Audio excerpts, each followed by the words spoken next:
development. After the second game, they were angry, disappointed, incredibly negative. To this day, it's undoubtedly true that the first Silent Hill is the Japanese favorite, and Silent Hill 2 is the ugly stepchild that some fans simply haven't come around to.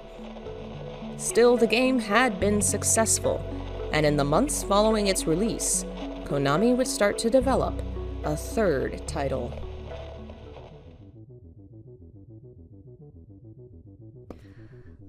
Listen, something really crazy's going on. I think we should... Dad?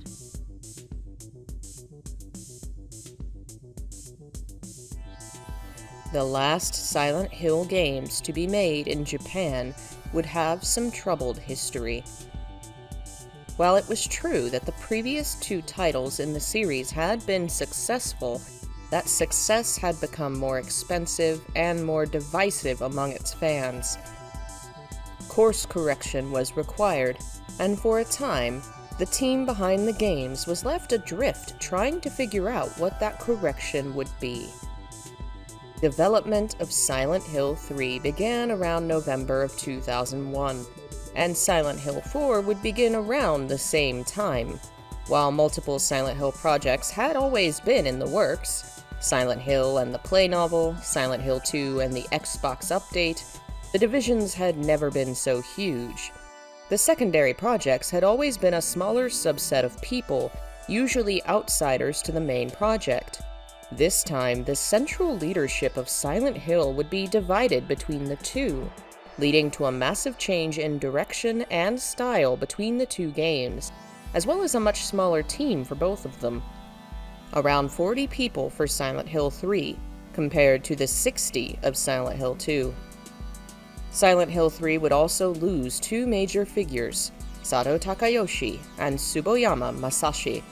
While still at Sato Works, Sato and his team would develop and pitch a vision for Silent Hill 3 that would never come to fruition. How long this was underway or how fully developed, we simply don't know. But after this decision, Sato would step away from the series and Konami. Tsuboyama would remain with the team, but his input would be focused entirely on Silent Hill 4. While everyone on the Silent Hill 2 team was an important part of its development, it's clear in retrospect that a major force behind the game's general direction were Sato and Tsuboyama. They are the figures quoted most often in interviews about the high art and movie-like quality of the game, the psychological focus on sex and death. Once they leave, Silent Hill 3, seeming to be the most heavily influenced by Owaku Hiroyuki and Ito Masahiro, would take a very different approach to the series, one that Sato would lament in a later interview as a kind of step back. The difference is simply the source of the horror. Silent Hill 2 is a mental and emotional tragedy, something very new for games at the time that blazed a trail for many similar titles today. Silent Hill 3 would return to a kind of horror games had its roots in, visceral, physical horror, but it would elevate the subject and its focus and the methods it used to explore it. In Silent Hill 3, fear originates from what can happen to your body, to the ones you love, to the physical world you are in, rather than through any internal suffering. Unwanted pregnancy, abortion, themes of sex and voyeurism, murder and loss, all relate to the physical dangers the body can suffer. That's not where it would start, however. The first accepted direction for Silent Hill 3 would be, of all things, a rail shooter. The poor sales of 2 in Japan, as well as the angry fan reactions, were likely behind the choice to create a game that might be a guaranteed sell. Rail shooters were a popular genre, and Silent Hill was a famous, established name. The logic is kind of there, but it was a horrible idea, and would eventually be cancelled.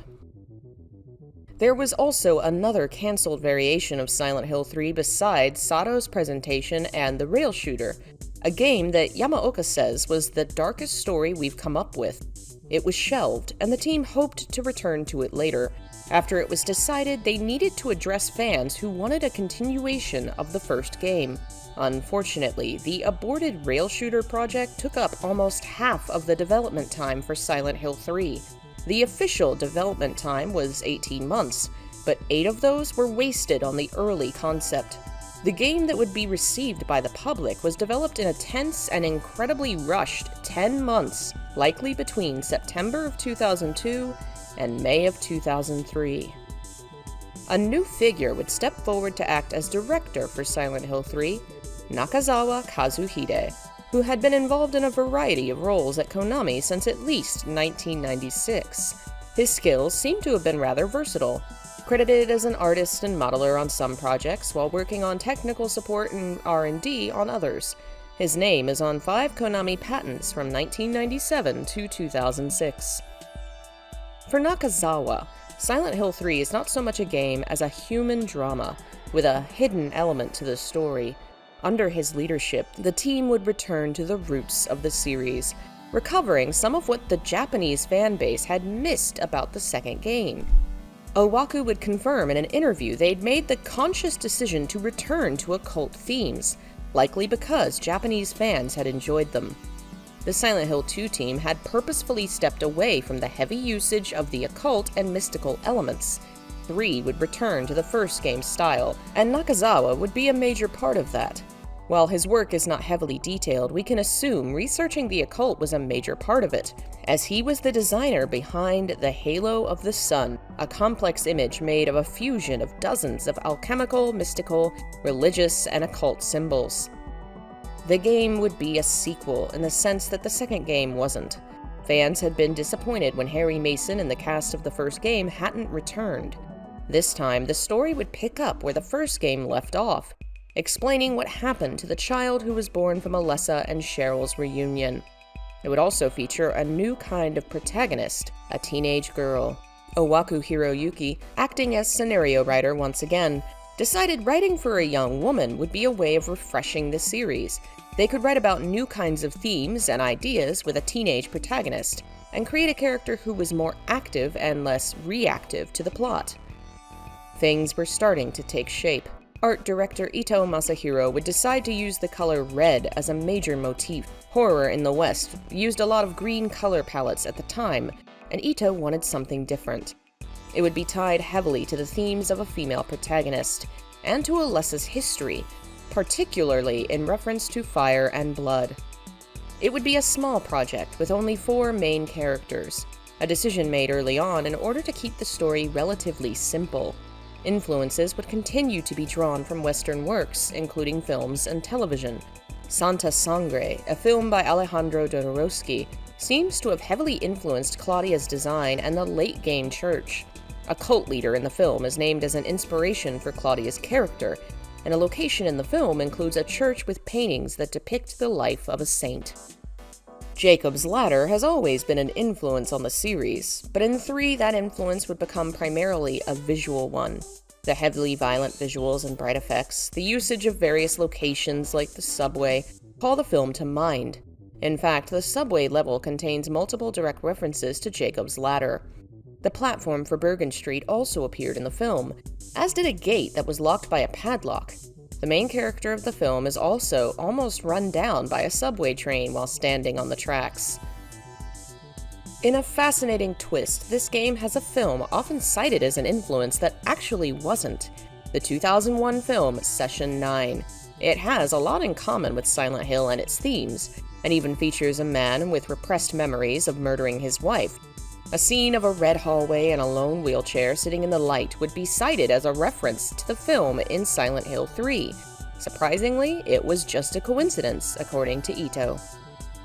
The most influential work on the third game would be the original title itself. Much of the game's framework is lifted entirely from Silent Hill, and its storyline mirrors the first in many ways. Like her father before her, Heather faces a female priestess and a self-centered businessman. She enters a hospital, an amusement park, and a church. There's a heavy focus on dreams versus reality. The bosses they face are very similar, and they both have a pivotal battle on a carousel ride. But Silent Hill 3 explores a kind of darkness the previous titles only hinted at. Angela in Silent Hill 2 was an exploration of the worst ways these horrors manifest, and at the time of its release, Western audiences argued over whether her story was really about incest, assault, and abuse. It was. In comparison, 3 would be much more straightforward about what it was addressing, while still never quite saying it out loud.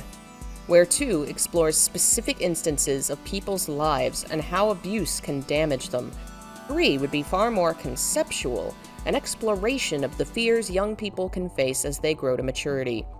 Monsters that represent deformed and enormous genitalia to represent fears of penetration and sexual intercourse. Blood, the moonstone, and the piling of 300 days, referring to pregnancy and fertility. The hanger that's bent and stretched to reach upwards, bringing to mind nightmarish tales of back-alley abortions. And, of course, the god fetus, which gives Heather cramps and contractions as it's born, before she gets rid of it with medication. This was a game that would deal with a young, inexperienced teen's nightmares, with fears that relate to sexuality and pregnancy. At the time, it wasn't a kind of fear explored often in games, and shaping the fear of a story around a woman at all was very different. Horror with female protagonists at the time rarely related to the character's identity specifically. It would take until the mid to late 2000s for this to develop into more fully realized stories, and Silent Hill 3 was arguably the earliest of these exploration into these themes. Haunting Ground would follow many of Silent Hill 3's themes and ideas, exploring them in a more gothic, high-emotion setting. Rule of Rose, the infamous cult classic, explores similar themes of female socialization and abuse. These weren't just stories with a female main character, but stories about women, many of them heavily centered on pregnancy, loss of bodily agency, voyeurism, and sexual abuse. Why the sudden shift? It was likely a combination of factors.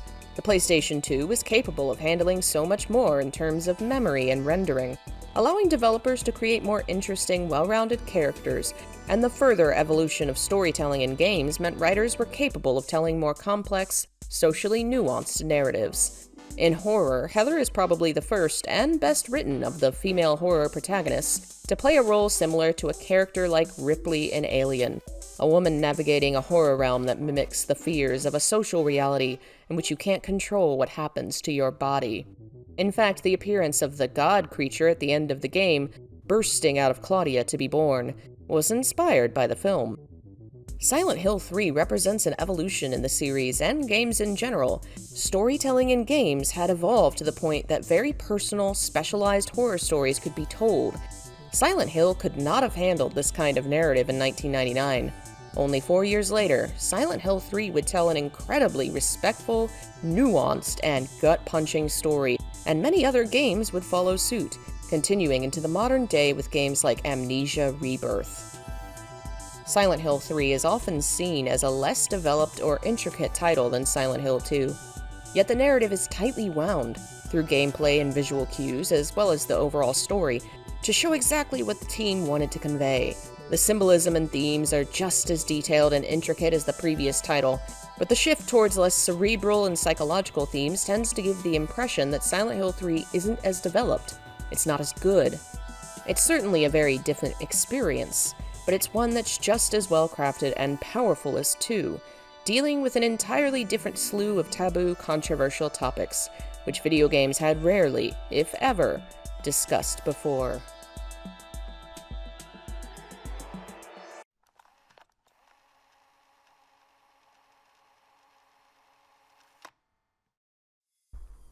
The third Silent Hill would use the same engine used by Silent Hill 2, built from the ground up by Hatakeda Norihito.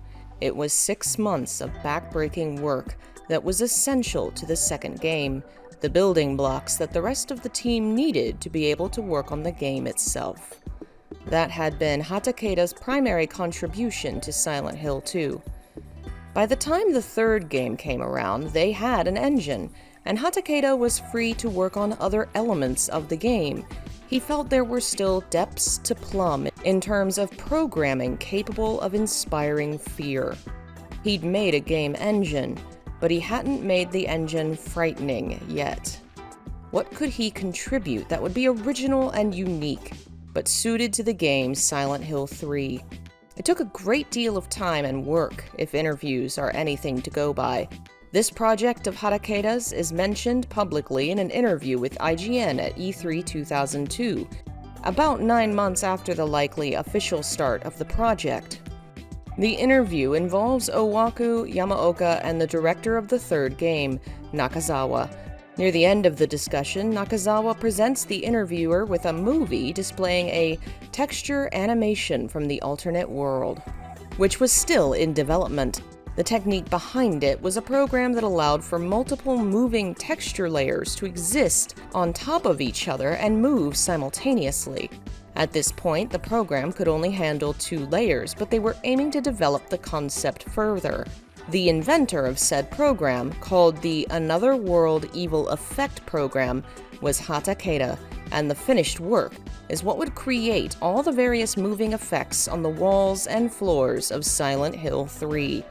The bloody, wriggling lines in the other world, the strange geometric shapes in the chapel classroom, the haunting hospital mirror that possesses you, all of them were developed with Hatakeda's program. He wanted to have terrifying things happening in real time, rather than always in a scripted scene, and this effect was a powerful way to create something that moves and changes while the player is still in control. The fiery, writhing effects were inspired by Alessa. It was meant to bring to mind blood and fire, and the pain the young girl was suffering, manifested in the other world. These effects were a first in the industry, especially because they were happening in real time. The effect Hatakeda invented would eventually be found by fans diving into the code. Rodolfo Nunez on YouTube discovered how to edit and even enable the effect in any room of the game. Hatakeda Norihito would be incredibly involved in the visual effects of Silent Hill 3 and the detailed environments the team was attempting to create.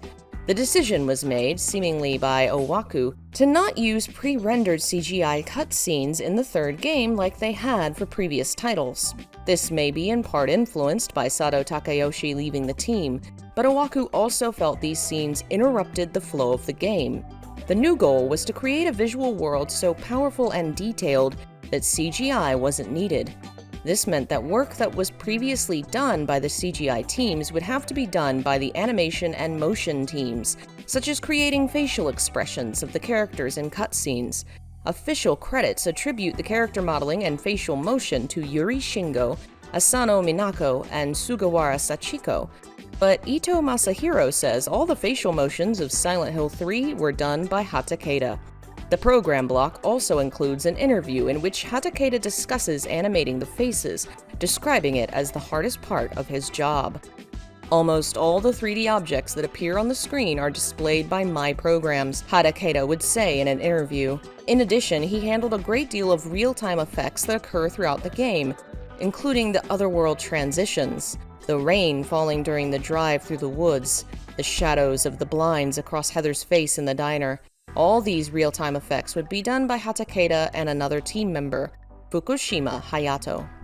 Fukushima had worked on the shadow programming of Silent Hill 2 previously. His name would appear on 2 patents seeming to relate to Silent Hill 3's shadows, dated March 2003. The first discusses a field image storage means and a image processing apparatus, including a lightness increasing means for increasing the brightness. The language seems to imply a system for determining how bright the flashlight is meant to be on a specific area of the map. The second patent presents a image processing device capable of suitably displaying an object arranged in a spatial area such as light volume. Given the timing of the patent, these are likely upgrades made to Silent Hill 3's shadow and lighting system.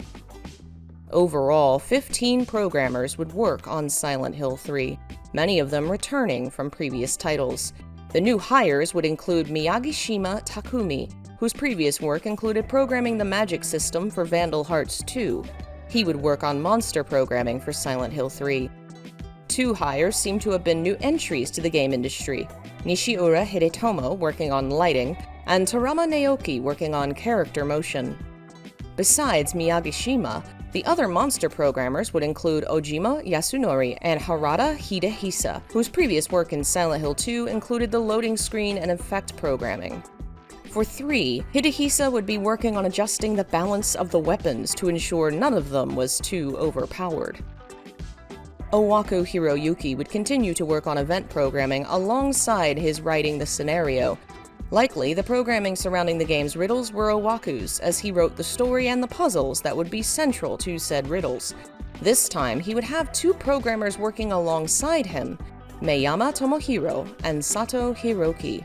Meiyama joined Konami in 1996 and was heavily involved in planning and programming for Ephemeral Fantasia, with 3 patents for the game attributed to him. Silent Hill 3 would be his first game in the series. Sato Hiroki worked previously on the scenario for Azure Dreams. They would both be assisting Owaku in the programming that would allow the player to interact with items, complete puzzles, and change the environment. Mizu Ochiyuki would return for character programming, creating all of Heather's various motions and interactions with the environment. He'd decided early on he wanted Silent Hill 3 to have more varieties of enemies and weapons. He also created specialized vibrations in the controller that related to what weapon and what enemy were being faced. Depending on those variables, the controller's vibration would feel unique.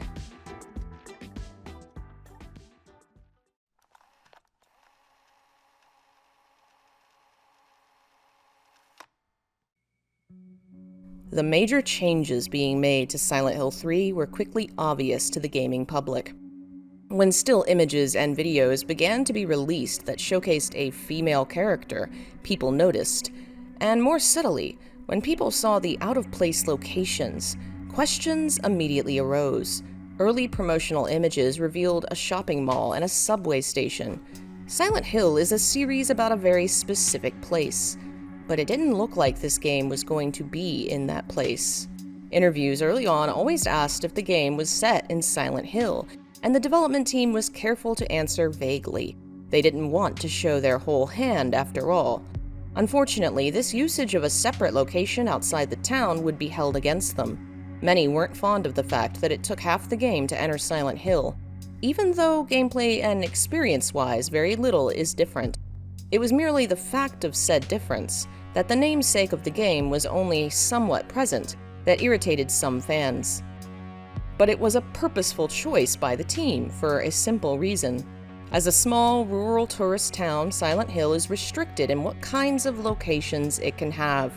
Big city shopping malls, subway stations, and office buildings weren't considered appropriate.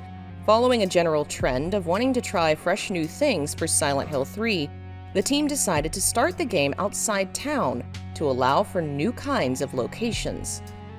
They would also return to old locations and breathe new life into them.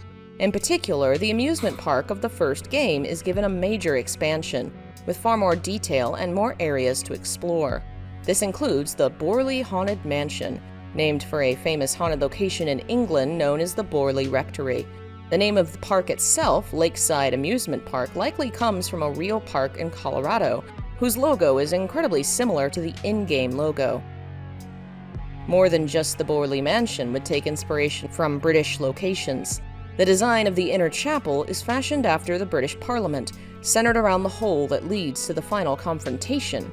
The outer chapel, however, it finds its inspiration closer to home. It's inspired by Yokohama's Sacred Heart Cathedral. There was an interesting side effect of the team's choice to place the opening of the game in a new area. Where Silent Hill has long been depicted as a mostly decrepit and abandoned place, the mall Heather first awakens in is still very much in use, as is the office building and subway. These areas are covered in posters and advertisements, all of which were apparently written in English and by the original Japanese team, not the translators, which explains why many of the signs are a little questionable. Silent Hill has always had advertising, but in the first game, most of it was copy-pasted from real-life posters. In the second game, you start to see the effects of the team translating the signs for themselves. Toluca Lake's sign famously read Toruka in an early version of the game, and Brookhaven was Blookhaven as well. In Silent Hill 3, these storefronts and advertisements would take center stage and become far easier to see, making the rudimentary translations more obvious. These signs are endearing in their strangeness, and some of them have become incredibly popular. In the mall, you can visit stores called Silver Ring House and Chinese Restaurant. A sign in the subway depicts a hot dog with lettuce and reads, "Good quality, good taste, price down." But best and most famous of all is the advertisement for a cat food, which reads, growing strong and healthy, Minmo, cat foods Minmo. This cat has become one of the most famous elements of Silent Hill 3, spawning fan and official merchandise, multiple t-shirt designs, and even fan-made commercials for the food brand. The combination of a cute cat, a cute name, and nonsensical Japanese to English translations created the perfect storm to endear the mascot to Silent Hill fans. Twice the team behind Silent Hill had visited the foggy town and its creepy otherworld. Many of them had been working on the series for years and wanted to do something new. Nearly every interview of any team member from the time emphasizes the desire to do something different, and the design of the town would follow that desire. The otherworld, too, would be something different. On the online Japanese Q&A for the third game, Ito Masahiro would describe the series' otherworlds in an interesting way. The first game had a male-feeling otherworld, the second a female-feeling, while the third would be something like a mixture of both. It's clear Silent Hill 3 was meant to be a blend of everything the team had learned from their previous experiences. 23 people would work on background design for Silent Hill 3, including Ito Masahiro.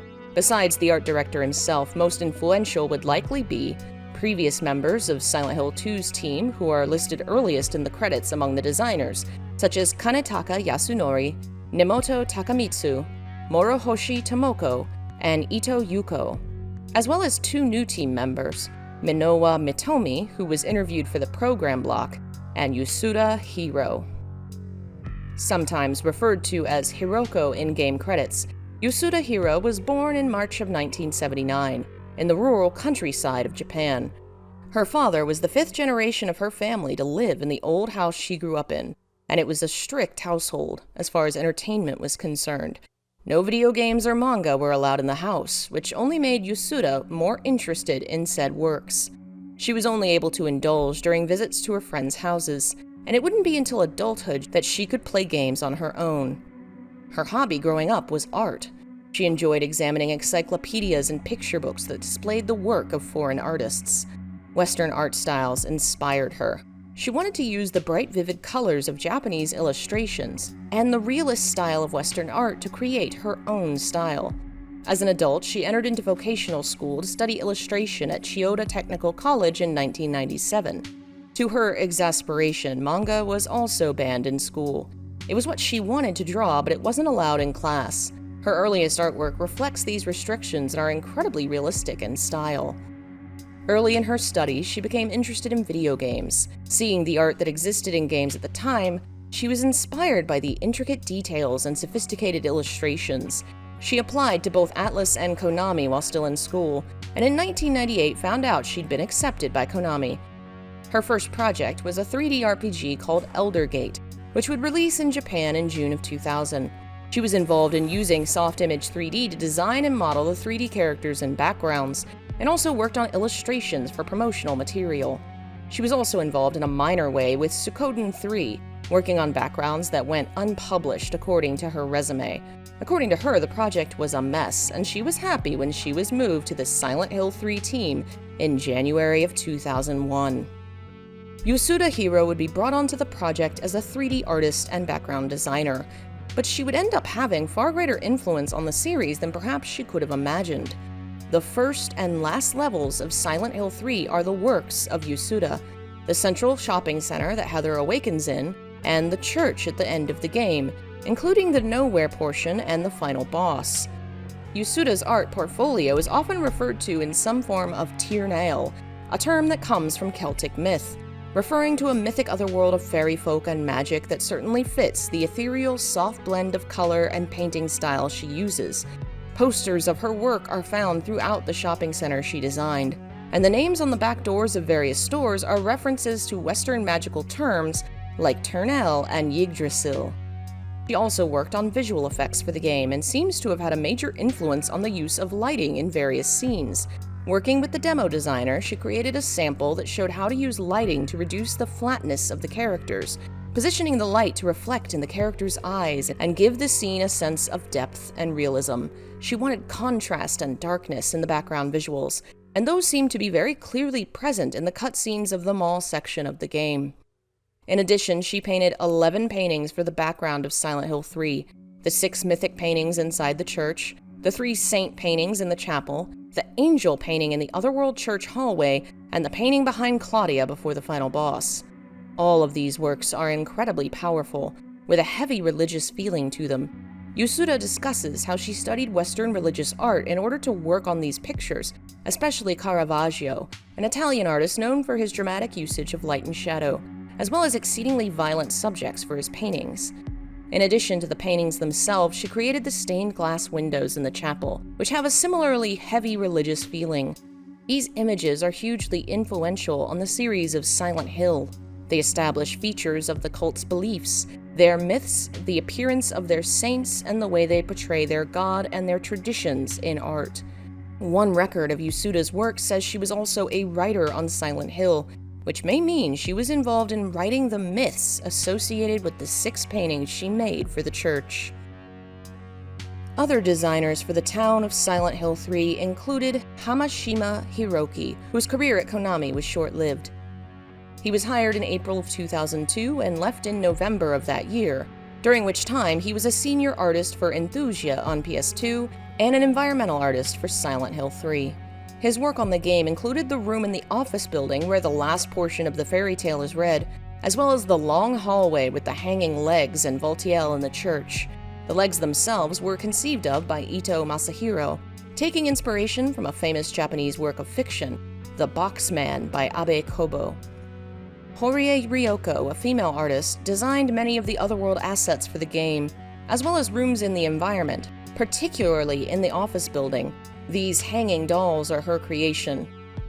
Minowa Mitomi, another female artist, was in charge of the backgrounds for the apartment, the hospital, and the office buildings, and seems to have been in a leadership role for the backgrounds of the game.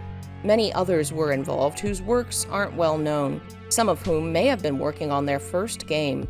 These include Kano Hiromasa, Yoshino Motonobu, Kobayashi Yuji, Yanagawa Shiro, Suzuki Yoshie, and Takenaka Naoki. Others who had already been involved in the industry included Maruyama Takashi, who began at Konami in 1998 working on Battle Trist, and would continue with Konami games working on the Pez series through at least 2020. Tsuchiya Takashi began in 1998 on Kensei Sacred Fist, and would later work on many Suikoden titles.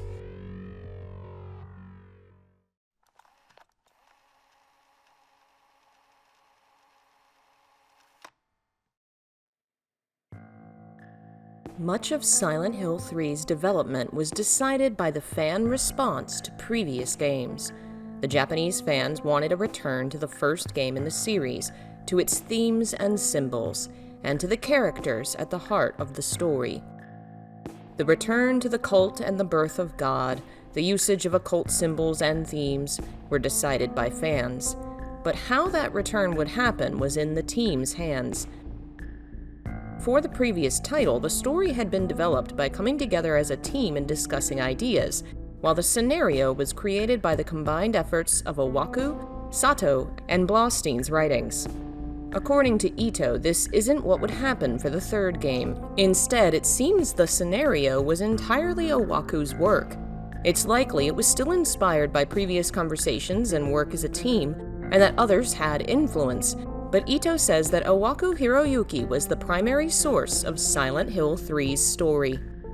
The central team seems to have consisted of Nakazawa Kazuhide as director, Ito Masahiro as art director, Yamaoka Akira as sound director, Ojima Yukinori as program director, and Owaku Hiroyuki as scenario writer.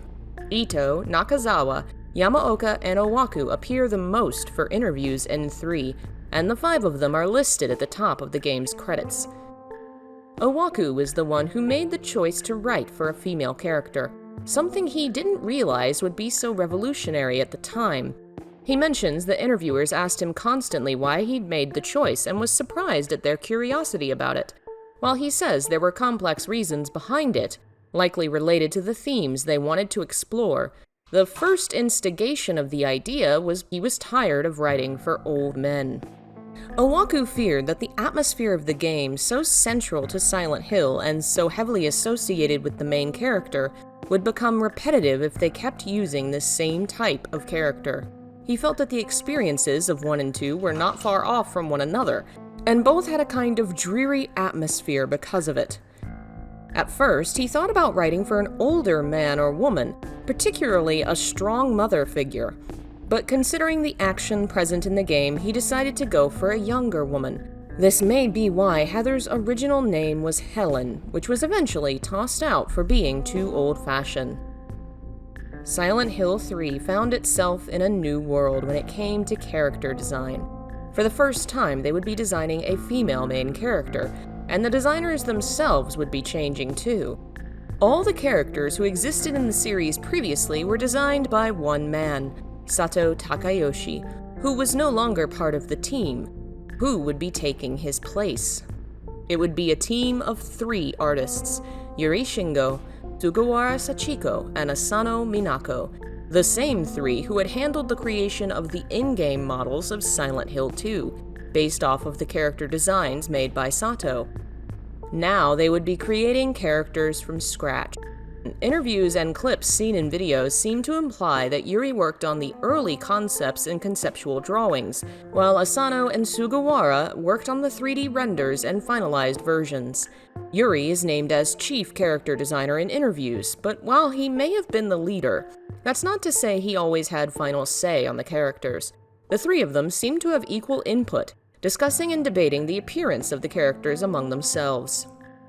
Yuri's first design for Heather was a rather old-fashioned look that might reflect the original desire to write a story for an older woman, a purple jacket and matching leggings.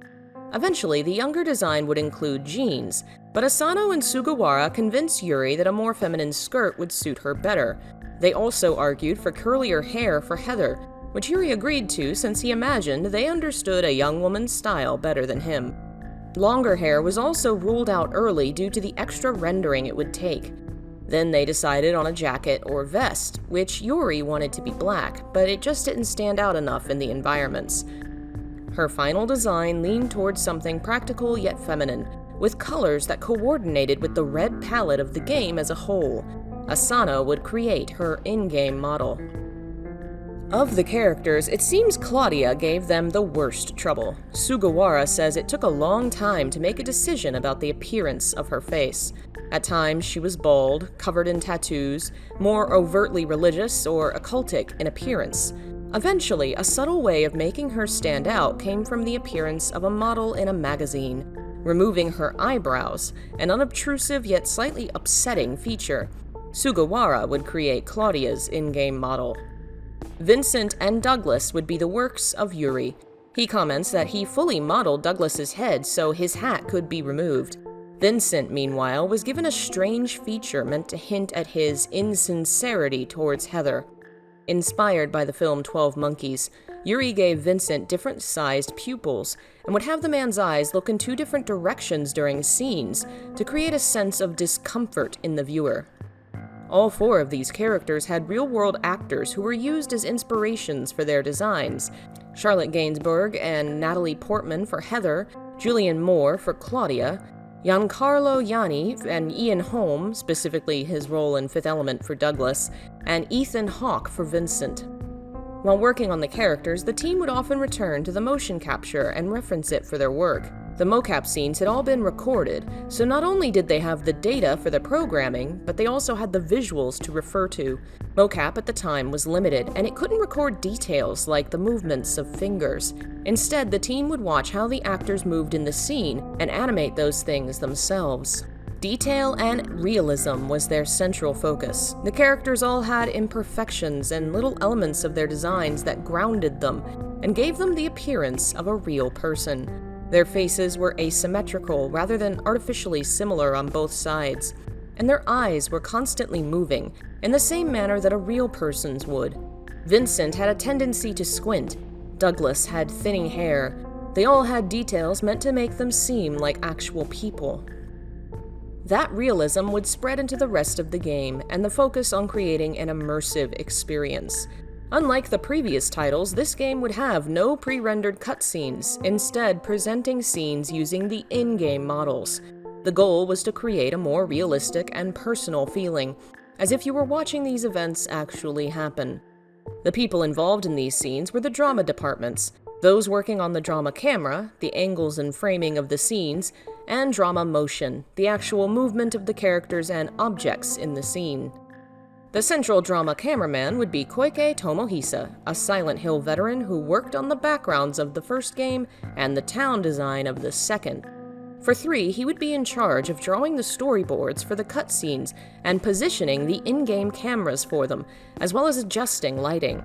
He was also the artist who drew the cartoon images for the alien ending of the game. The volume of work was much larger than his previous titles, which he says made it hard to handle. Working with him was Ito Masahiro, the art director who would frame some of the scenes himself, as well as a team of 6 people. 3 of them were the character team, Yuri, Sugawara, and Asano, and 2 were monster designers, Ito Takashi and Inoue Jun. It's likely that the designers were responsible for the scenes that their creations were present in. A last drama camera artist would be Tanaka Atsuya, who also worked on the drama animation of Silent Hill 2, alongside Kanemori Shiro and Sakamoto Atsushi, both of whom were Silent Hill 2 animators, and a new team member named Murakami Harumi, who came from the motion design team of Shadow of Destiny. Owaku Hiroyuki would continue to write the story of Silent Hill, and it would continue to be translated, at least in part, by Jeremy Blaustein, who would work on voice acting and motion capture for the game, but would be nowhere near as involved in this project as he was the second title. Since he would be working on the voice acting, Blaustein translated the dialogue and speech of the characters, but the rest of the game, including the riddles, the notes, Heather's inner dialogue, the lyrics of the songs, and all the non-voiced flavor text of the game would be translated by Nora Heath Stevenson, a Japanese localizer who went freelance in May of 2002. Silent Hill 3 would be her first major project outside of translating manuals and legal documents. You can see the process of her work in some early demo versions of materials from the game. An earlier version of the memo in the amusement park reads differently and seems to have been translated or written into English by a Japanese speaker. The final version by Stevenson reads far more naturally. The music was the most fun to work on for her. According to Heath, she was given 6 poems to translate, 2 of which were not used in the game, leaving 4 that were turned into songs. These likely refer to You're Not Here, Letter from the Lost Days, I Want Love, and Hometown. But it's likely Heather's inner dialogue that is the most memorable aspect of her work. Previous characters in this series could examine and comment on the world around them, but none were as detailed or as plentiful as Heather's inner thoughts. Her personality shines through her inner monologue, and her words are incredibly potent. She comments on her favorite line of Shakespeare, a line from Macbeth, which is in fact an incredibly detailed reference to literary history. The line, "Life's but a walking shadow, a poor player that struts and frets his hour upon the stage, and then is heard no more," has a double meaning. It refers to being alive and the shortness of life, but it also refers to being an actor and how the character that the actor plays only exists so long as they're acting on the stage. And Heather, turning a double meaning into a triple, is referencing that meaning, hinting at her own non-existence once the PlayStation is turned off. Strangely enough, her most famous line is a simple observation, which has become a meme from how strange and out of place it feels in a hellish otherworld of monstrous creatures. It's bread.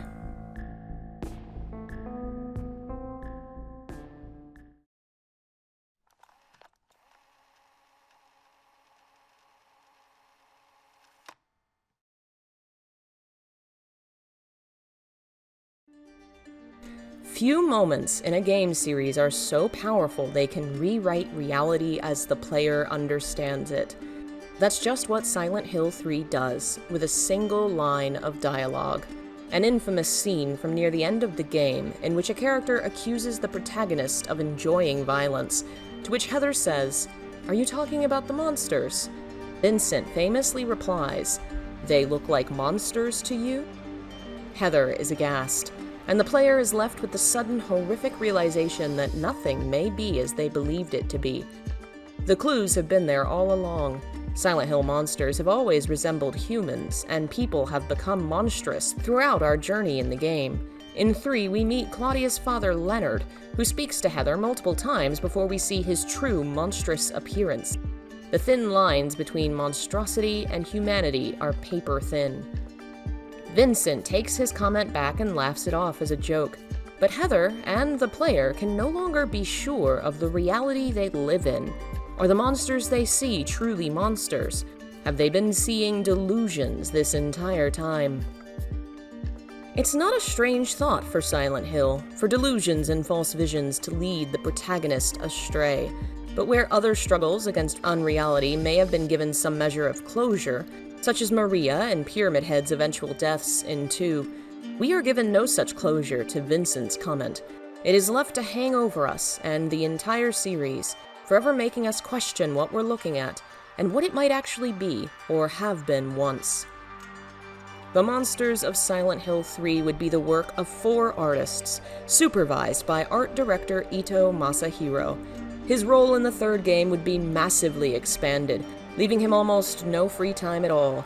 For the 2nd game, he designed every monster. For 3, he would oversee a small team and design only a handful of monsters himself. One of these was the Closer, a creature inspired by the Mandarin from the previous game. In 2, they remain below the grated floors and are rarely seen, which led Ito to reuse the design. He felt the Mandarin was underrated and so designed the Closer to be a similar creature. The Closer even has an unused animation of it crawling up through the floor, implying it would hang from below like the Mandarin. The name comes from its huge obstacle-like form, which easily cuts Heather off and keeps her from escaping. Its face was inspired by a painting of Francis Bacon's, the 2nd version of Triptych 1944, which includes a strange creature with a large mouth as a face. Many fans have wondered if it was also inspired by the beekeepers from Pieter Bruegel's work, but while Ito knew of Bruegel, he hadn't seen the design at the time, so it wasn't a direct reference. Another returning classic would be the Nurse, in a slightly different design. A tweet of Ito's clarifies that the appearance is a fusion of the nurses from the 1st and 2nd games. Some of them have red squares on their mouths. Their faces are more human, with black hair that resembles the Fukuro lady from Ito's short film. Ito says they are influenced by Heather's subconscious memories of Lisa Garland. Another of his creatures would be the Slurper, a crawling human-like figure with a pig-like snout.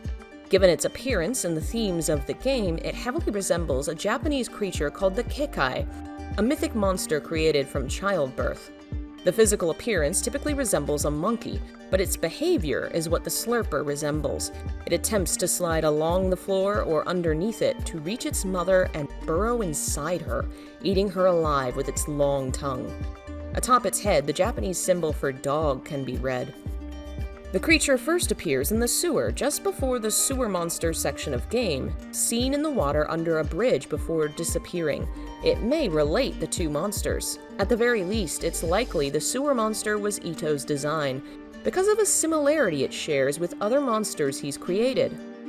Many of the monsters designed by Ito have Japanese writing on them. The Closer has a phrase written upon its head, alongside long scratches that according to Ito represent Roman numerals.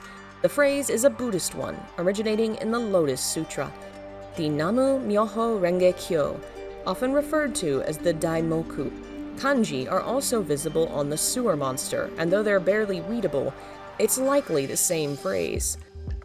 The phrase is incredibly important to the Nichiren sect of Japanese Buddhism, and its relation to Silent Hill 3 deals with the themes of paradise. In Nichiren Buddhism, the recitation of the Daimoku is believed to lead to the ultimate goal, rebirth in the Pure Land, or paradise, an idea that relates to the themes of suffering and rebirth in the game. The final boss of the game, the God, would also be Ito's design. It was apparently the hardest monster for him to work on. He only had 2 days to finish the creature due to the general rush of the project. He wound up reusing assets from other characters in the series, including the face from Mary's boss form and the arms of Voltiel and Pyramid Head. She's an overtly feminine figure, reflecting the game's general focus on female symbolism and visual cues, and her dark hair gives her a slight resemblance to Alessa. And of course, there's Valtiel himself, whose name is inspired by the Romanized names of Jewish angels. El means of God in Hebrew, and Owaku Hiroyuki took the concept and the word for an attendant, valet, to create the name Valtiel, attendant of God. In many ways, the creature resembles some of the earlier concepts for Pyramid Head, and Ito confirms that Valtiel was intended to tie the game to Silent Hill 2, as a visual homage to the former monster. Earlier versions of his design better resemble Silent Hill 2's creature. He has white gloves, and is missing some unique details the later Valtiel would have, such as a mouth on the back of its head, and the seal of Metatron on its shoulders. The main change in his design seems to have been the shape of his head. For the most part, he's a humanoid in a strange, fleshy outfit, but some of the concept art includes a more pointed, slurper-like head. His featureless face comes from BDSM full-face masks. Valtiel is not a monster the player ever faces down. He's seen in the background, sometimes far in the distance, and his behavior is mysterious and at times incredibly sexual. The hospital level has him tying up a large humanoid woman, the Fakuro Lady, a scene that appears in early concept art of the creature. Fakuro Lady appears in many scenes of Silent Hill 3, though she's hard to see. In the hospital, Valtiel can be seen servicing her.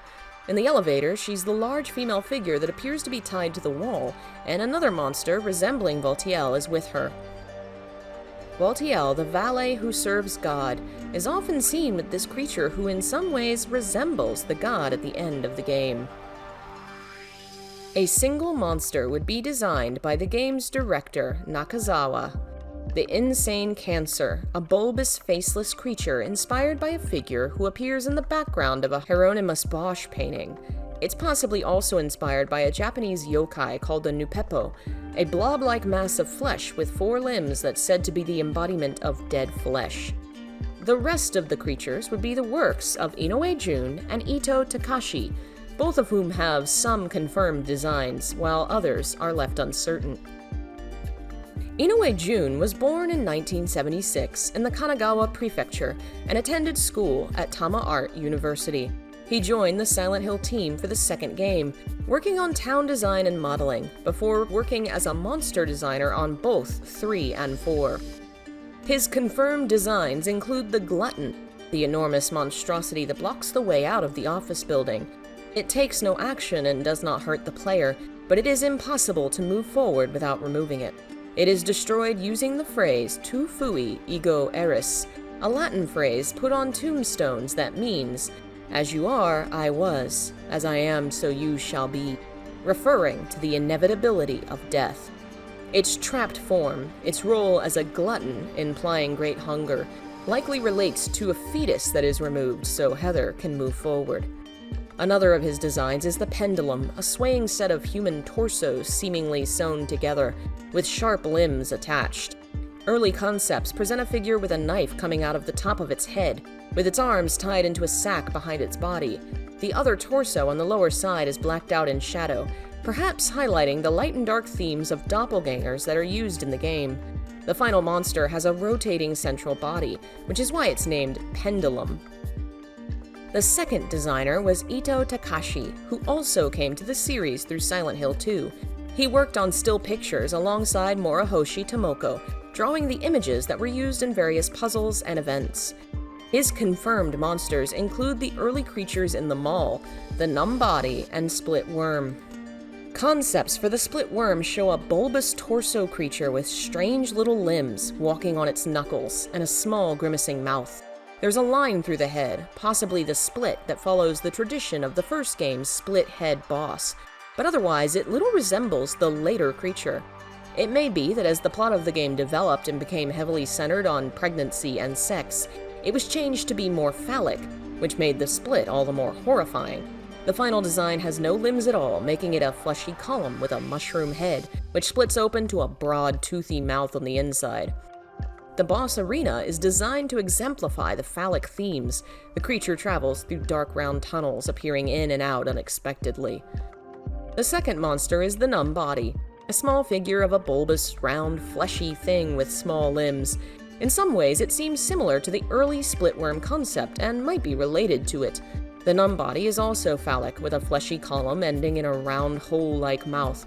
The name comes from its clumsy, slow movements, and its pale skin implies it is frozen. That skin is covered in veiny red lines that stand out due to the paleness of it.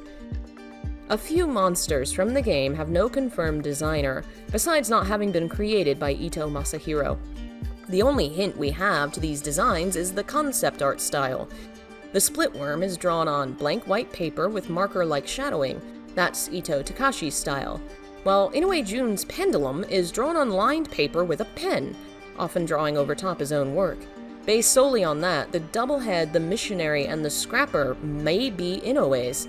The rest, including the memory of Alessa and Leonard, may be Ito Takashi's. The double head is a dog with a head cut in half, which in its original concepts looked like a normal dog with a long tongue. The final design is far more damaged, with bandages across its body, its skin seemingly burned and its eyes a pale white, possibly referencing Alessa's injuries. The inclusion of a dog is likely due to its usage in the original game. There's the missionary and its more general form, the scrapper, humanoid monsters in red gloves who appear to be normal people swallowed by dead flesh. Its title, and the way it is commanded by Claudia, implies it is a member of the church, twisted by the other world. It seems to be mostly blind and struggles to find Heather in the dark. It wields two baton-like weapons that somewhat resemble tonfa, used in Okinawan martial arts. Leonard Wolf is a large, humanoid, faceless figure who swims in the murky waters beneath the hospital during his boss fight. No concept art of him exists. His back contains multiple slits, almost like gills, which may explain his ability to stay underwater. The memory of Alessa is a variation of Heather's model, which appears to use Hadakeda's programming to have strange, otherworldly materials vibrating across her skin. The Book of Lost Memories describes her as Alessa's obsession, a memory that clings to this place. The monsters were all designed by members of the team, but the game would find itself with one more creature, of a sort. It wasn't a monster, but more of a mascot, and it would come from a Konami employee who wasn't on the team at the time, whose name would ironically match the mascot, Tanaka Usagi. Tanaka was born in Tokyo in 1975. He graduated from the Information Processing Department of Tokyo Computer College in 1997 and joined Konami in April of that year. His early work included effects work on Zone of the Enders, motion and graphic design on Contra Shattered Soldier, and development support on DDR 5th Mix. He began working on CG rather early, in a recreational way, joining up with a friend to create animations and short film projects by the year 2000. These animations would win nominations and awards at Japanese events. Tanaka's name does not appear on the credits of Silent Hill 3. His contribution only became known through social media, where Ito Masahiro made his name known and Tanaka himself became a prominent Twitter and YouTube artist. The how or why of Robbie hasn't been well explained. Why a member of a different team was drafted to create a mascot, or why the team felt it was necessary, is unknown. But it is a certainty that a rabbit mascot was conceptualized and later textured and rendered by Tanaka, who appears to have modeled the many Robbies spread throughout the game. The original concept was a simplistic design with a cute rabbit head that seemed to be wearing a tie, with the word Tommy written next to the drawing. Later designs would include overalls, which the Japanese Silent Hill 3 website would explain as being due to his work carrying luggage around the amusement park. The character would also be active with fans at the time, as the writer of the email newsletter that the websites of Silent Hill 3 and 4 sent out. They were signed from Robbie. He would even take part in promotional events, as a little figurine traveling with the team to European gaming conventions, keeping a blog on the game site.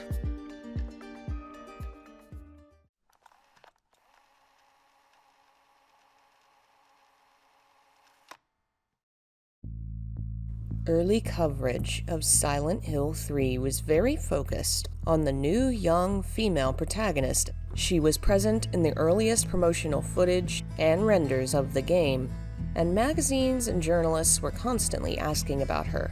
In a Japanese interview, one man would comment that she wasn't very cute. Ugh. And Yamaoka would reply that this was on purpose, to make her relatable and human. rather than overly attractive and perfect. Western coverage was also curious about the protagonist, and starting early on, they were asking questions about Heather Morris. Only that wasn't her name. That was the name of Heather's voice and motion capture actress. She had, in fact, lent her name to the game's protagonist, but it was only her first name. Heather's last name would be Mason, a very telling reveal for anyone who was a fan of the first game. It's likely these articles in the early days referred to Heather by her actress's full name on purpose, that Konami used the name to cover up the truth of Heather's identity and the twist that was at the heart of their game. Heather Morris was born in a small town in upstate New York and began studying dance and classical ballet at age 3. She was a performer all her life and began auditioning as an actress and dancer after she graduated college, at times working behind the scenes producing, at others taking the stage herself.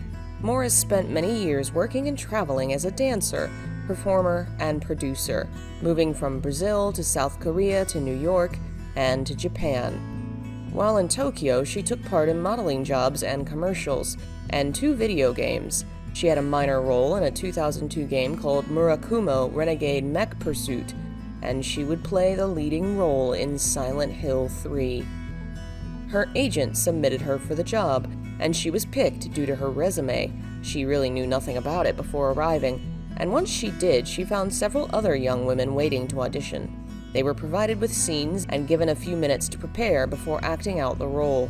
She remembers the chosen scenes being rather intense, and the audition also included some mock fighting scenes, which she performed in her high-heeled boots. Jeremy Blaustein was present, along with the game's director, the producer Yamaoka, and several members of the creative team, possibly drama animators and character designers. During the audition, the team began talking amongst themselves before asking Morris if Heather was a common American name. They'd already started discussing changing their protagonist's name, which was Helen at the time. That night she got the call. The role was hers. She comments in an article that she didn't realize they'd be using her last name, which likely means that Morris too didn't know about the background related to Harry Mason, and that it was a well-kept secret during the game's development and early advertising. Silent Hill 3 was her first video game role. Her first few days of work involved Heather's general movements, jumping and walking, moving around the room. She spent hours just rotating her head as part of creating the foundation of Heather's in-game model. The team was incredibly detailed in how they recorded her various actions. For the scene in which a monster dog attacks and tries to pull Heather, Ito Masahiro tied a bungee cord around Morris's leg and pulled, to simulate the action Morris would be working against. The first scene she performed was the reunion of father and daughter, which was also a final parting. The role of Harry was played by a male actor, who was left unnamed, but given that Morris mentions talking about the scene with him, he was likely an English speaker. They didn't have much time to prepare before the scenes, but Morris did her best to develop and become involved in the role as much as she could. She calls Heather a badass, and seems to have genuinely enjoyed the character. Working on the game, Heather Morris became good friends with Jeremy Blaustein. He was essential to helping the young woman understand what was needed for a game role, and they had long discussions about the characters and their emotional directions. During the recording of stock sounds for Heather's various grunts and screams, they had to edit out a lot of the duo's laughter at the ridiculous situation. Morris had no idea the game was so dark and violent before she began the role, and the story itself was a mystery she was solving as they went.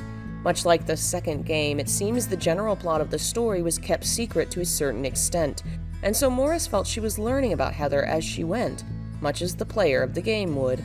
At times, she would ask the team to stop so she could look at the screen and examine the monsters she'd be facing, or the people she was meant to be interacting with. Once the protagonist's general motions were covered, the rest of the voice actor and mocap team were called in to perform the central scenes of the game. The team had to be careful about their motions and movements. It had to seem natural, but it also had to have enough space for the motion sensors to work, and they carefully blocked out where people would stand and where they would move in the scene. Clifford Ripple would be the actor playing Vincent. He had experience in commercials, educational voiceovers, and small film roles before working on Silent Hill 3. It was a tight process, he remembers. They would perform a day of motion capture work, followed by 2 days of recording voiceover work. They would first run through a scene to check the technical aspects were working and edit the timing and positioning before performing the take for real. They rarely needed a third or fourth run-through. He too remembers learning the story as they went. They were never provided with a full script or story explanation. The first time he read material for his character and story, he remembers thinking, "Holy shit, this is messed up." Donna Burke would return to Silent Hill 3 to play the role of Claudia, having performed as Angela in the previous title. She remembers her audition being incredibly in-depth for the time, when it was more typical in Japan to send in a voice recording of your work and be done with it. She even had to mime eating a fetus for her role. It's a scene she vividly remembers. "I remember the gray carpet, the row of Japanese men seated watching me and holding a warm, bloody mess in my hands, thinking, yes, I am crazy enough to eat this. And I did." She loved working on the Silent Hill series, saying it was work that always stretched her. Claudia was her favorite role, as she was less somber and more active, making her more exciting to play. She says Silent Hill 2 and 3 took about 5 days for motion capture and just a day to record the voices. Apparently she also recorded zombie voices in Silent Hill 3, implying some of the monsters may be her voice. The last of the central cast was Richard Gross, who was born in 1949 and worked on the film The Jail of No Return and the game Dynasty Warriors 2 before playing Douglas in Silent Hill 3. Unfortunately, he passed away in April of 2003, only a few months before the release of what would be his final project. 3 other actors would be involved in smaller roles at the game. Matt Lagan as the voice of Leonard Wolf, Len Hart as the voice of the Confessor, and Mike Matheson as the Borley Haunted Mansion announcer.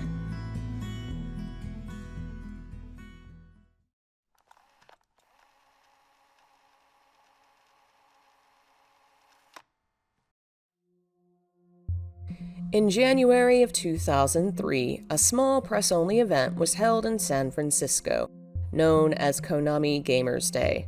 About 50 reporters were present to listen to Yamaoka Akira, Ito Masahiro, and producer Ogasawara Ken. They showed those present a new trailer and presented them with a short promotional soundtrack, a demo of the game, and a special postcard. But what was most newsworthy of the day was the announcement that the game would be released with a full soundtrack, with 70 minutes of music contained on a single CD. Yamaoka Akira had been working on music for Konami for more than a decade by 2002, and he'd been on the Silent Hill game team for at least 5 years. The music for the series was one of the most well-renowned and praised elements of the games, but Yamaoka wasn't done. Like many on the team of Silent Hill 3, he felt there was more he could do, something he'd yet to attempt when it came to the soundtrack of the game. For Silent Hill 3, he wanted to make music that wasn't video game music. He wanted to create an experience, a soundtrack that could be listened to without the game. He finds most video game soundtracks are too formulaic and lack the bravery to experiment. He would push this soundtrack further, including for the first time multiple vocal tracks and spoken poetry. The decision to include the CD came from Yamaoka's desire to create an album with the music of the game. The CD would include 4 new songs, and the tracks themselves were meant to be played in order, like a musician's album, rather than a game soundtrack with arbitrarily arranged background music. This would be the first Silent Hill to feature multiple lyrical songs, as opposed to primarily instrumental soundtracks of the previous games. It was something he'd wanted to do for some time. Silent Hill 2 had some uses of vocal tracks in songs like The Reverse Will, but he'd yet to really write a song. For 3, Yamaoka wanted the soundtrack to be real, a word he uses in multiple interviews, clarifying that real meant similar to music that could be heard in theaters and record stores. For that reason, he chose to use vocals, and chose to record those vocals in Los Angeles. He spent a great deal of time choosing vocalists for his work, picking the instruments, writing the songs, and working as a game sound designer, a term he uses to refer to his work.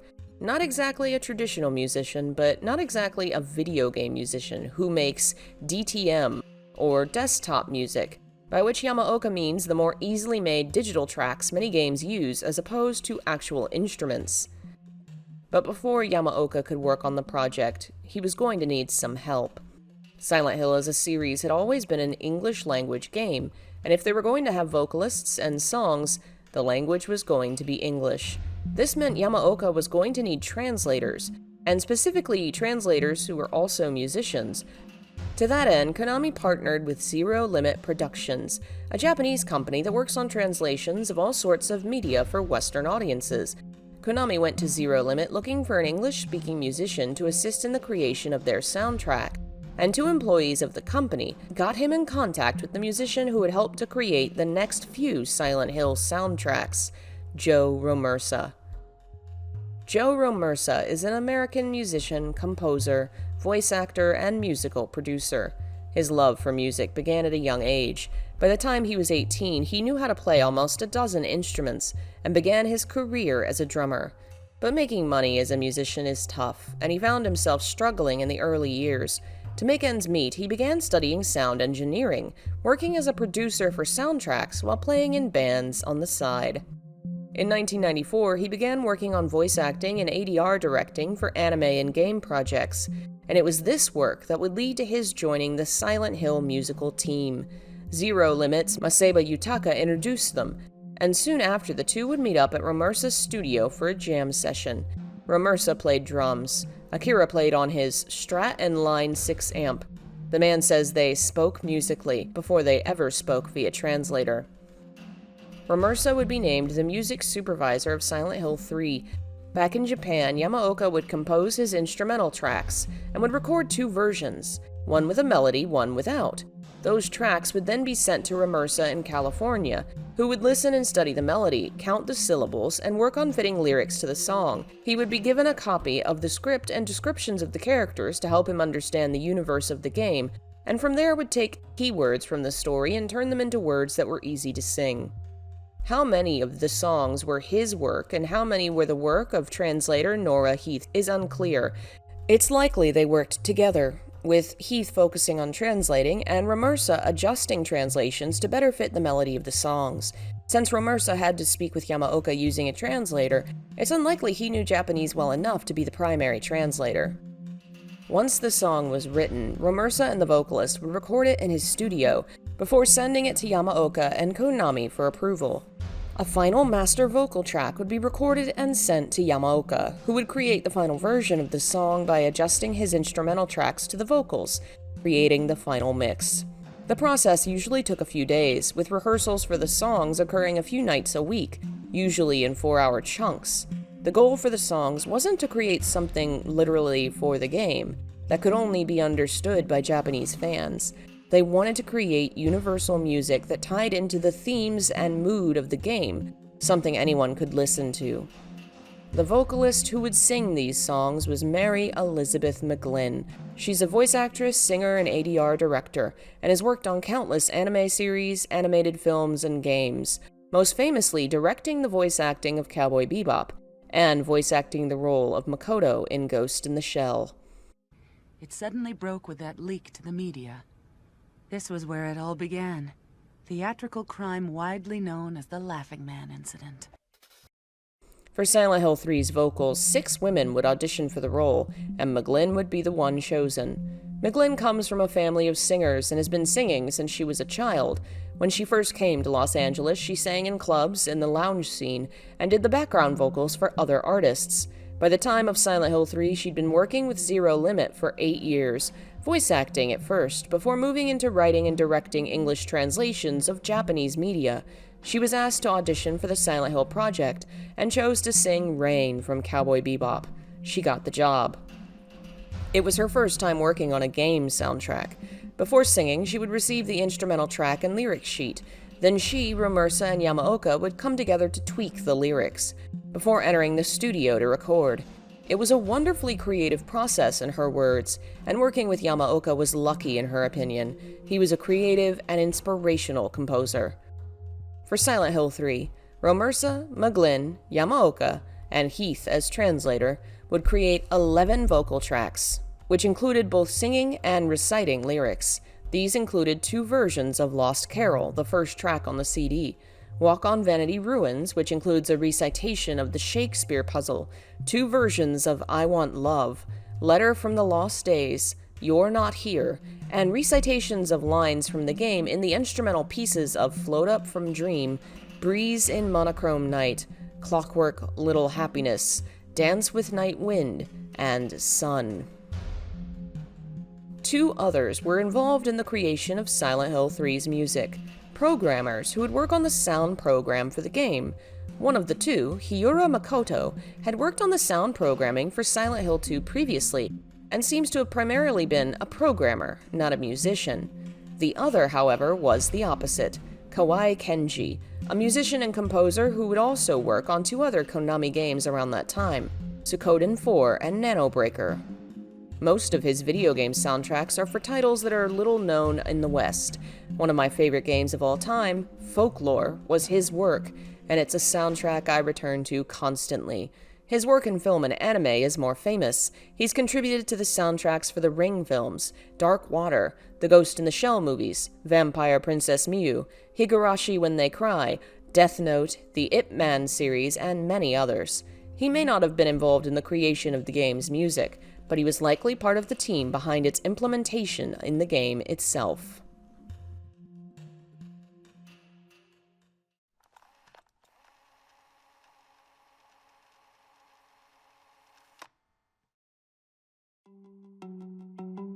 An event in Hamsburg, Germany, would see games journalists from groups such as Playzone entering into the nightmarish world of Silent Hill.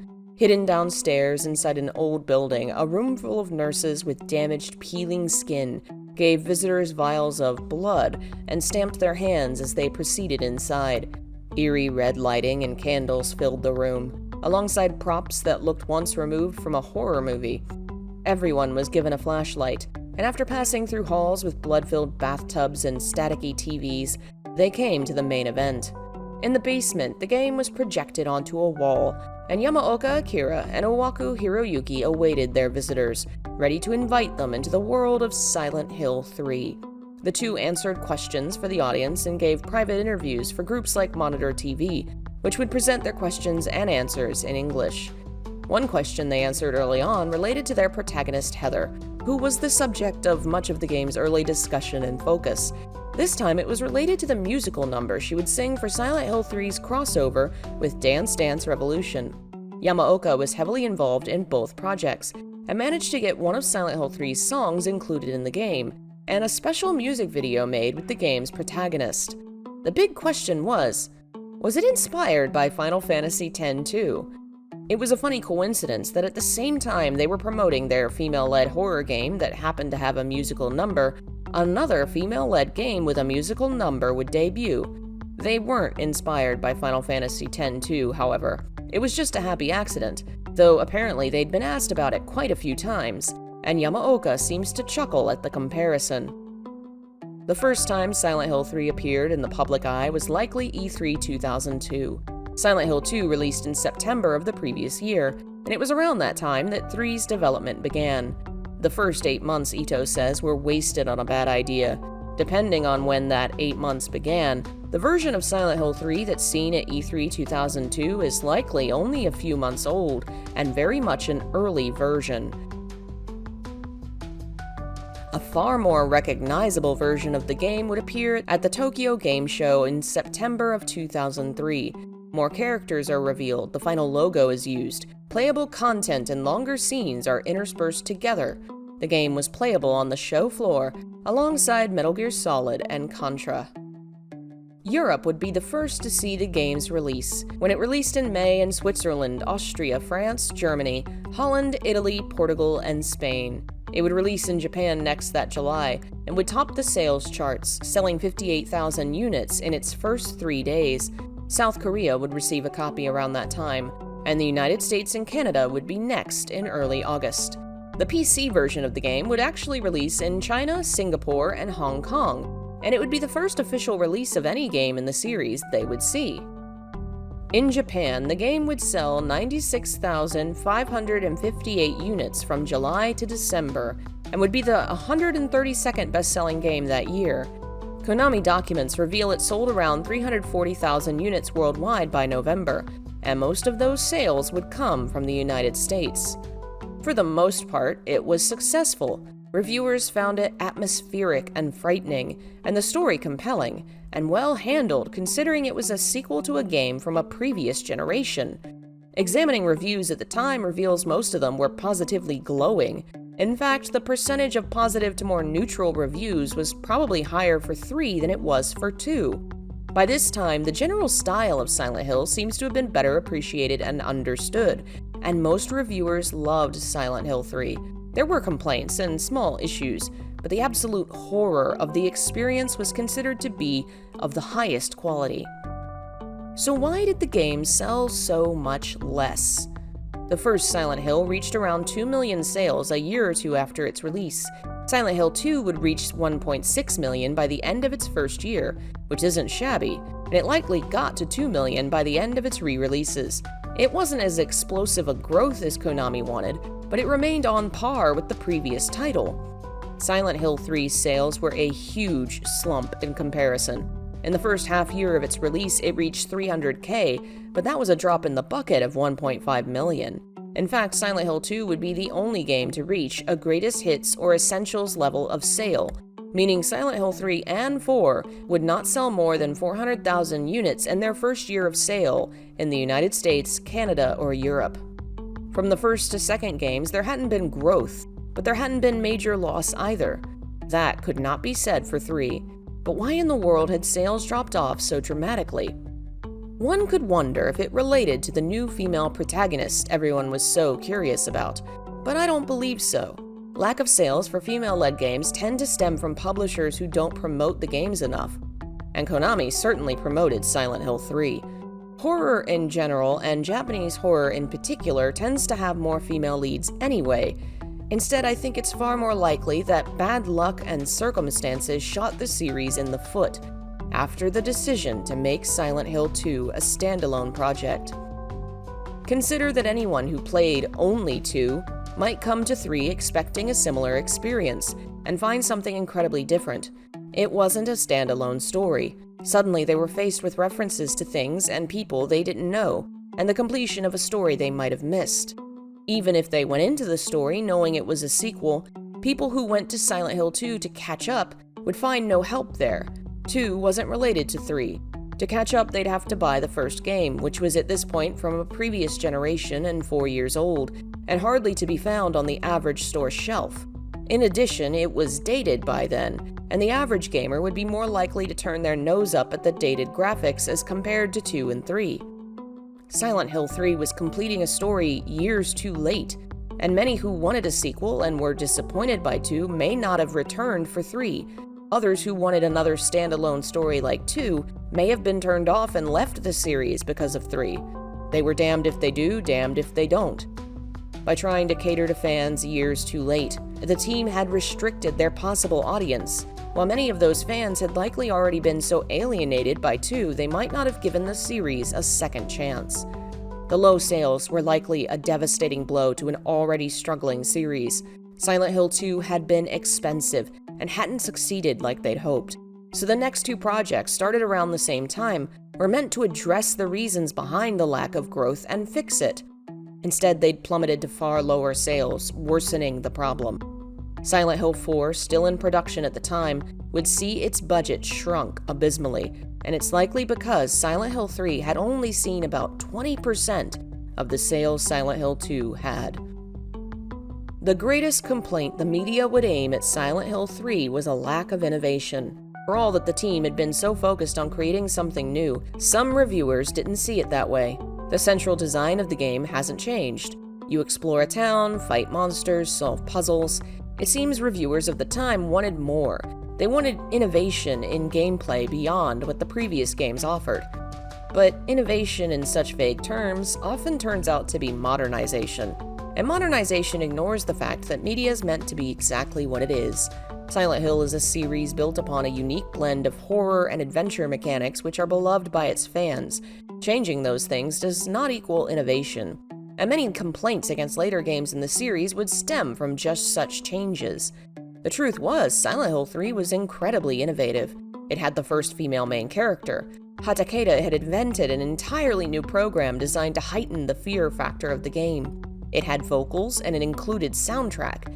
It involved going to new locations Silent Hill had never seen, and it touched on topics and feelings the series, and few games in general, had ever discussed.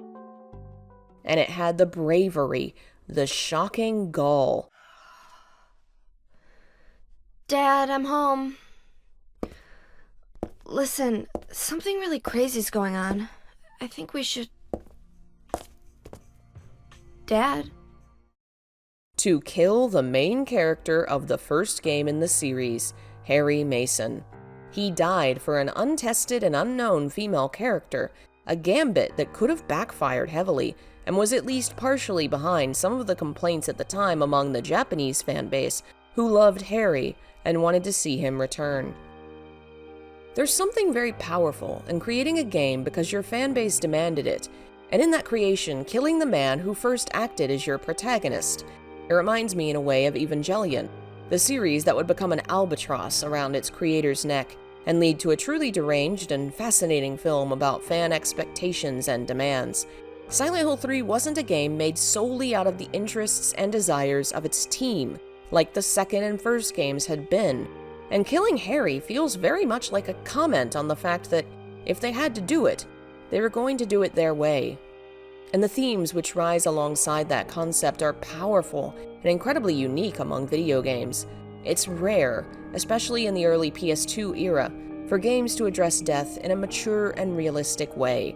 The game builds up to the loss beautifully and portrays Heather's heartbreak in gut-wrenching detail, and they don't rush past these events.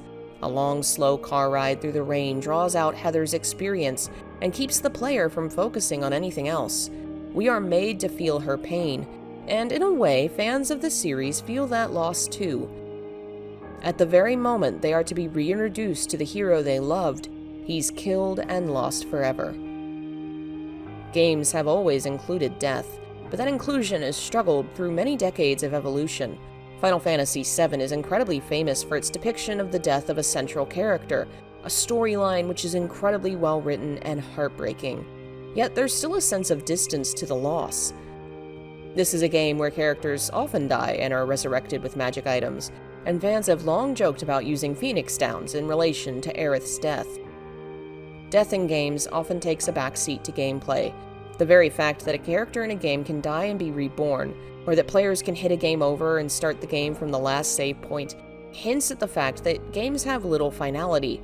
But in Silent Hill 3, the world building explains the existence of rebirth.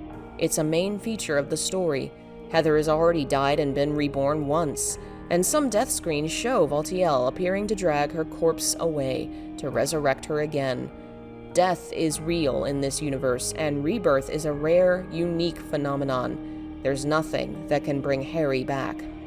Silent Hill 3 is an example of a game setting aside its gameplay, its entertainment value, even the desires of its fan base, in order to tell a story about death and loss in a realistic way, and it's still one of the best examples of such a story to this day.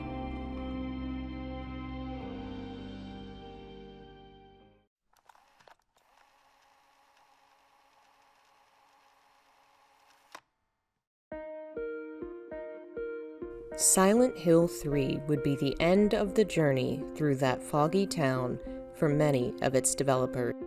This was not a decision forced upon the team.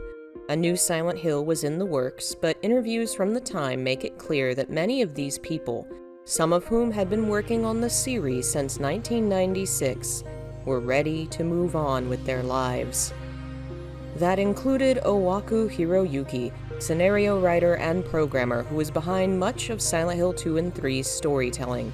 He was not directly involved in Silent Hill 4, though he created the character of Walter Sullivan, who would become central to its concept. So did Ito Masahiro. As art director, working on a project that had a rushed timeline, Ito found himself living in his office and constantly overworked. It was exhausting, and he was glad to see the end of it and move to another project. Alongside Owaku and the programmer Hatakeda Norihito, he would join an unnamed Konami project that seems to have been inspired by Grand Theft Auto, it would never see the light of day, as it would be cancelled around 2006, and the team would go their separate ways. Ito Masahiro would go freelance and was hired to many various game projects that would unfortunately be cancelled. One was a Russian sci-fi horror-inspired game by Sony Computer Entertainment that likely began in 2006. It was never officially announced, and all that remains is some concept art from Ito's portfolio. Another project was a cancelled Silent Hill game from 2012.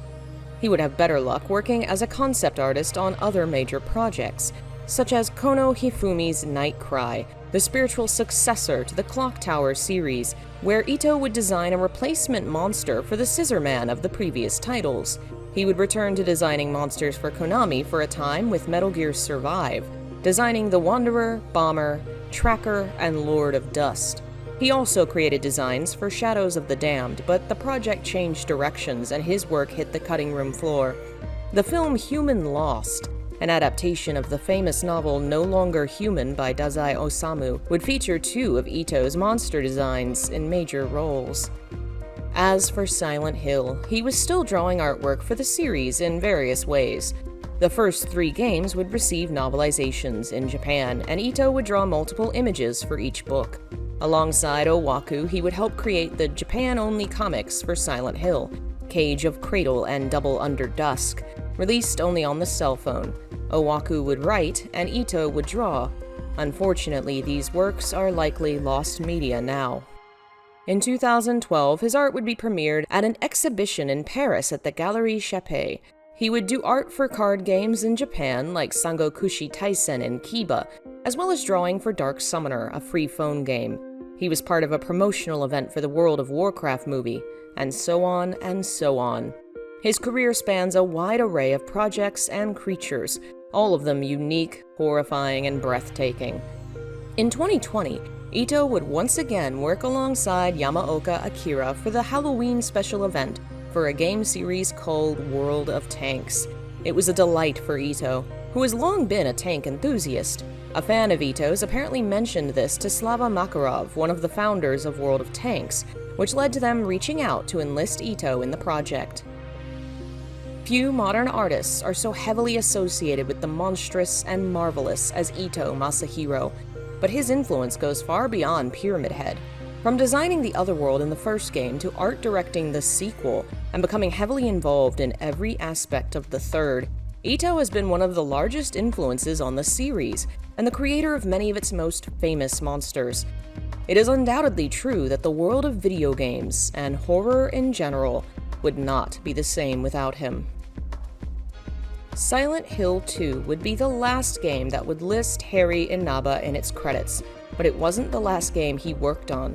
Online, he mentions taking part in the third game's development, overseeing the voice acting and motion capture. The company Blaustein founded alongside Inaba, Wordbox, is listed in Silent Hill 3's credits, and it's likely where Inaba was working at the time. After the first game, he was no longer officially employed by Konami, but he would continue working on their games through 2007. He then made the decision to become a freelance translator and began working on all kinds of games.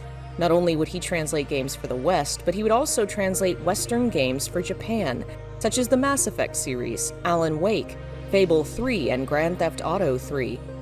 From 2009 to 2016, he worked on translations for games into Asian markets, assisting in translating major AAA titles into Japanese, Chinese, and Korean, including Halo 4, Street Fighter V, and The Witcher 3 DLC Hearts of Stone. In 2016, he moved to Keyword Studios, and in the next few years worked on Doom and Wolfenstein. From 2018 to the present, he's worked with Lionbridge. His most recent project was Age of Empires 4 in 2021. Harry Inaba has been a priceless part of the gaming industry for more than 2 decades, with credits on a wide variety of series, introducing major games to the East and West, bridging the gap between many pieces of the game industry. He's worked on localization for all kinds of languages, from European translations for Metal Gear to Asian translations for Mass Effect. He's done it all. It is not an exaggeration to say that countless people have been able to experience stories and enter fantastic worlds that they wouldn't have been able to otherwise. because of his work. The young, first-time director of Silent Hill 3 would continue at Konami through at least 2016. Nakazawa Kazuhide's next major project would be working as art director for a game called Nanobreaker, and he seems to have assisted in the programming for the game for at least one patent. He would then move on to the R&D department for Konami's soccer games for a few years. He's named as an advisor for Metal Gear Survive and given special thanks on Metal Gear Solid 5. These are his last known credits in the West. Rumor says he may have since left Konami to join Kojima Productions. After Silent Hill 3, Harada Hidehisa eventually moved to Sony, at least by 2012. Patents appear under his name attached to Sony in those years, and he's credited as a character programmer on The Last Guardian. After, he seems to have moved to Kojima Productions, where he was a system programmer on Death Stranding. The character programmer who created the framework for Harry, James, Heather, and others, Mizuochi Yuki, would eventually move on to a new game series, Metal Gear Solid. It's interesting he moved from Silent Hill to Metal Gear. It's a choice that he perhaps influenced. In an interview for Silent Hill 3, when he was asked what he wanted to work on next, his answer was something similar to an American comic book hero. The protagonists of Silent Hill were all ordinary people, which meant he was limited in how wild he could be programming them, and he wanted to do something different. He would spend the next few years working on Metal Gear Solid 4, Peace Walker, Ground Zeroes, Phantom Pain, and Survive. He's still at Konami today. Owaku Hiroyuki's official credits would seem to end after Silent Hill 3. Truthfully, he's still at Konami, heavily involved in projects aimed at the Eastern market, including online games for South Korea and phone apps based on major properties. His name is on over 50 Konami patents through 2018, and he's won awards for his work, taking on a more managerial role as a general producer. He still appears in public from time to time. He made an onstage appearance at an event for a series called Buso Shinki to discuss the direction of the games, to the surprise of its fans. After Silent Hill 3, he said he was ready to move to a new project, that he wanted to create something that would affect people's lives. I think he's already done so multiple times, and I hope his later work was as fulfilling and rewarding as the series he began with. Hatakeda Norihito would be assigned to the unknown project alongside Ito and Owaku, which was cancelled in 2006. From there, he would move to become part of the Metal Gear team, working on 4, 5, Ground Zeroes and Phantom Pain, and Peace Walker in various programming roles. His last Western game credit was working on Death Stranding as a lead system programmer, which likely means he is still at Kojima Productions. Ito Takashi may have left Konami as early as 2008, and Ito Takashi, whose name is written with the same kanji, appears at Nintendo for Super Smash Bros. Brawl. His name appears on Super Smash Bros. For the Wii U as well, which may means he's working at Sora Ltd. He's credited simply for artwork, possibly meaning he worked on poster designs and imagery. His last credit seems to be a special thanks for Super Smash Bros. Ultimate. Nemoto Takamitsu's career at Konami would continue through 2015, with more than a dozen patents attributed to his name, most of them seemingly related to Yu-Gi-Oh! Games, as well as possibly directing a game in the Japanese-only Love Plus series.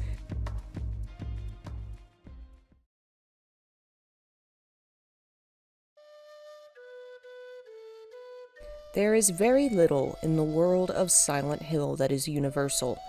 Not all of us can relate to victims of abuse or to people who've lost their spouses.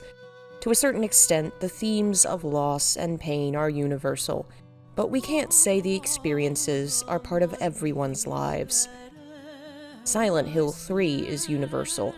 Whatever your relationship with the people that bore you or raised you, one day we will all stand as orphans in the end.